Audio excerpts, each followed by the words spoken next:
se ha visto que el torneo va a ser muy enredado, que se van a perder mucha cantidad de puntos, que es un promedio bueno para 4 fechas hacer 10 puntos, totalmente lo contrario de lo que había sido el inicio del torneo anterior, que habíamos arrancado muy mal y eso después te lleva generalmente a que tenga también un mal final. Bueno, ahora arrancamos muy bien y esperemos seguir por esta senda, indica que vamos por el camino correcto, pero bueno, como decía, recién empieza, van 4 fechas, este torneo es muy largo y va a ser muy parejo. Que hemos hecho un gran trabajo de pretemporada, que estamos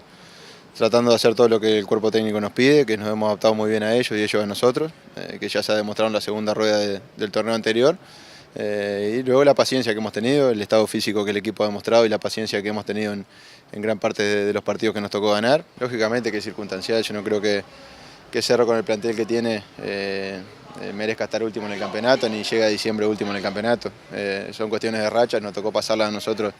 el torneo pasado, después terminamos las últimas 3-4 fechas con posibilidades de pelear el campeonato.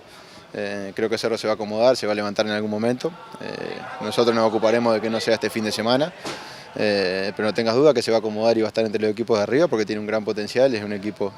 serio, sólido, con grandes jugadores, con un plantel muy bueno que cualquiera que le toque jugar está en calidad de hacerlo, así que va a ser un partido más allá de la tabla de posiciones y la diferencia que llevamos de puntos hoy en día,